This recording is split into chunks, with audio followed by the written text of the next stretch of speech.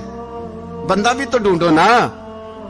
نے کہا جناب میرا یہ خیال ہے کہ مولا علی شیر خدا کہیں گے, کیونکہ جس شخص کی عمر کو سب سے زیادہ حیا کرتے دیکھا وہ شیر خدا مولا علی ہے رضی اللہ تعالی علی کہیں گے. اس لیے کہ جناب علی تو کئی دفعہ جب گفتگو کرتے تھے تو حضرت عمر چپ کر جاتے تھے اور فرماتے تھے علی نہ ہوتا تو میں ہلاک ہو جاتا. تو کہا علی سے کہو. جناب علی شیر خدا کو بلایا. کس کام کے لیے جی؟ اللہ اکبر. یہ ذرا آپ نے اس دور پہ اس بات کو ذرا کہا جناب ان سے کہیں کہ زیادہ نہیں, ایک کرتا نیا پہن لے. سفیر آتے ہیں, وزیر آتے ہیں تو ایک کرتا نیا پہن لے. حضرت علی کو بلایا. آپ فرمانے لگے کوئی اور بات ہوتی تو میں کہہ دیتا, یہ والی میں نہیں کہہ سکتا. کوئی اور ہوتی تو میں عمر کو کئی دفعہ کہہ دیتا ہوں, جلال میں بھی تو سن, یہ والی میں نہیں کہہ سکتا. میں تمہیں ایک مشورہ دیتا ہوں. کہا وہ کیا؟ کہنے لگے سیدہ عائشہ صدیقہ سے کہو, وہ مومنوں کی ماں ہیں, عمر ٹالے گا نہیں. اماں جی سے جا کے کہا اماں جی نیا کرتا عمر سے کہیں پہن لیں, وزیر آتے ہیں بڑے بڑے لوگ تو چلو کوئی حرج نہیں. اماں جی نے کہا اچھا کوئی بات نہیں میں بلا لیتی ہوں. جناب عائشہ نے پیغام بھیجا. جب خادم نے کہا نا مصطفیٰ کے گھر سے پیغام آیا ہے تو 20 لوگ بیٹھے تھے. عمر کانپتے ہوئے اٹھے, کانپتے دوڑے. حضرت عائشہ پردے میں تھی تو فرماتی ہیں عمر اتحیات کی حالت میں بیٹھ گئے. کہا اماں جی دیر تو نہیں ہو گئی مجھے آنے میں؟ کہا نہیں ٹائم پہ آ گئے ہو. کس لیے بلایا تھا؟ کہا عمر دیکھو غربت کے معاملات اور ہوتے ہیں, جب اللہ آسانی دے تو کوئی چیز استعمال کرنا حرام نہیں ہوتی, اگر حرام ہے تو بتاؤ. کہا نہیں اماں جی حلال ہی ہے. تو فرمایا پھر اتنے سفیر آتے ہیں, مشیر آتے ہیں, اب تو مال غنیمت بڑا آتا ہے, ڈھیر لگ جاتے ہیں مسجد میں, تو چل ایک نیا کرتا تم بھی پہن لیا کرو. اور آپ نیا کرتا پہنو گے تو دھاک بیٹھے گی غیروں پر.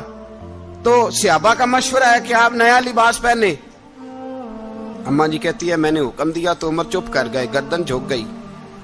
تھوڑی دیر کے بعد سیدنا عمر فاروق نے سر اٹھایا تو داڑھی پہ آنسو گر رہے تھے, رو پڑے. کہنے لگے پاک محبوب کی پاک بیوی جیسے حکم کرتی ہو میں حاضر ہوں, پر مجھے وہ والا لباس پہنانا جو میرے مصطفیٰ نے پسند فرمایا ہے. اگر یہ رنگ رسول پاک کا ہے تو میں حاضر ہوں, اور اگر نبی پاک کا نہیں تو پھر جیسے آپ حکم کریں. جناب عائشہ کہتے ہیں عمر روئے تو میں زیادہ روئی, میرا پلو بھیگ گیا آنسوؤں سے. میں نے کہا عمر آپ جائیے. عمر یوں نکلے تو جو صحابہ کھڑے تھے وہ کونے میں تھے, سارے آ گئے. کہا اماں جی کیا بناؤ؟ فرمایا بھائی تم سب جو باتیں کہتے ہو وہ اپنی جگہ ٹھیک ہیں, پر عمر جو بات کرتا ہے وہ سب سے زیادہ ٹھیک ہے. عمر جس پہلو پر بات کرتا ہے وہ یار ایسی عاجزی, ایسا رنگ, ایسا انداز, ایسا طرز حیات, ایسی زندگی. اولاد کے معاملے میں لوگ بزدل ہو جاتے ہیں, بزدل. پر حضرت عمر کا بیٹا مصر گیا, وہاں سے کمائی کر کے لایا, تجارت کرنے گیا, لاکھوں کا مال. کون سا باپ ہے دنیا میں جس کا بیٹا باہر سے پیسے لے کے آئے تو ابا تفصیل پوچھے کہ بیٹا کہاں سے کمائے, کہاں سے لایا, کتنے ملے, کیوں آئے؟ کون سا باپ تفصیل پوچھتا ہے؟ ابا تو کہتا ہے لا صحیح, اور تعریفیں کرتا ہے میرا بیٹا بڑی کمائی کرتا ہے. کبھی پوچھا ہے اس سے کہ ڈیوٹی صحیح دیتا ہے کہ نہیں؟ کبھی پوچھا ہے کہ تو ایمانداری کی روزی لاتا ہے کہ حرام کی کماتا ہے؟ یہ باپ کی ذمہ داری ہے, یہ اماں کی ذمہ داری ہے. پھر کہتا ہے بیماری کیسے آ گئی, پریشانی کیسے آ گئی, تو نے کبھی سوال کیا اپنی اولاد سے؟ حضرت عمر فاروق رضی اللہ تعالیٰ عنہ کا بیٹا مصر سے پیسے کما کے لایا تو جناب عمر نے بلایا, فرمایا بیٹے اتنی تو تیرے پاس راس ہی نہیں تھی, تھوڑے سے تو پیسے لے کے گیا تھا, اتنی کمائی کیسے ہو گئی؟ اتنے تو پیسے نہیں تھے صاحب, کہاں سے کمائی لائے؟ اس نے کہا ابا جی وہ جو میرے چچا ہے نا مصر کے گورنر, آپ کے دوست, انہوں نے میری مدد کی ہے. فرمایا جتنے لوگ گئے تھے سب کی ہے مدد اس نے؟ کہا نہیں صرف میری کی. فرمایا تیری کیوں کی؟ تیری کیوں کی؟ کہا حضور آپ کے دوست ہیں. فرمایا چپ کر. حضور انہوں نے مجھے اتنے پیسے دیے, میں نے کاروبار میں ڈالے تو نفع آیا تو میں ان کی رقم دے کے. فرمایا خاموش ہو جا. باقی جتنے لوگ گئے تھے سب کی مدد کی اس نے؟ کہا نہیں حضور صرف میری کی. فرمایا اس نے تیری مدد نہیں کی, اس نے خلیفہ کے بیٹے کی مدد کی, اس لیے کہ وہ خلیفہ کو اپنے حق میں نرم کر سکے. فرمایا آدھا مال تیرا ہے, آدھا مال غنیمت کا ہے, مال خزانہ کا ہے, مسلمانوں کا ہے, اس لیے کہ تو جو وہاں سے مال کما کے لایا ہے وہ اپنے باپ کے خلیفہ ہونے کی وجہ سے کما کے لایا ہے, لہذا رکھ ادھر. یہاں کہتے ہیں کدھر سے آیا, کیسے آیا, کون سا حساب دیں, کیا کریں. او بھائی حضرت عمر رضی اللہ تعالیٰ عنہ کا اپنی اولاد کے بارے میں یہ رنگ ہے. ایک جنگ سے نا خوشبو آئی, خوشبو بڑی مہنگی ہوتی تھی, عرب میں خوشبو آج بھی بڑی مہنگی ہے, وہ زیادہ استعمال کرتے ہیں. میری باتوں کی سمجھ آ رہی ہے میرے بھائی؟ بڑی مہنگی خوشبو تھی. جب وہ خوشبو آئی تو حضرت عمر نے کہا, گھر میں پہلے پہنچی حضرت عمر کے, چونکہ زیادہ عورتیں استعمال کرتی تھی گھر کے اندر خوشبو, مرد بھی لگاتے تھے. حضرت عمر نے اپنی بیوی سے کہا, آپ کی زوجہ تو تھی وہ بڑی خوشبو کو پسند کرتی تھی. حضرت عمر نے اپنی زوجہ سے کہا کہ خوشبو لاؤ, میں نے ایک عورت کی ڈیوٹی لگائی ہے, وہ خوشبو تول کے نا تو حصہ برابر صحابہ میں بانٹ دے گی. تو آپ کی زوجہ کہنے لگی کسی بی بی کی ڈیوٹی لگانے کی کیا ضرورت تھی, میں جو موجود تھی میں بانٹ دیتی ہوں تول کے حصہ برابر. آپ نے فرمایا نہیں تو رہنے دے, اور فلانی بی بی بانٹے گی.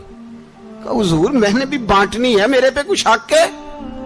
آپ نے فرمایا نہیں, تو تفصیل نہ پوچھ, تو خوشبو دے دے, کوئی اور بانٹے گی. خاتون خانہ تھی نا, کہنے لگی نہیں مجھے بھی آج آپ کو بتانا ہی پڑے گا کہ کوئی جو بانٹ سکتی ہے تو میں کیوں نہیں بانٹ سکتی. زوجہ کہتی عمر نے بات کی تو میری چیخیں نکل گئی. حضرت عمر فرمانے لگے جب تو خوشبو بانٹے گی نا تیرے ہاتھوں کو بھی لگے گی, تیرے دوپٹوں کو بھی لگ جائے گی.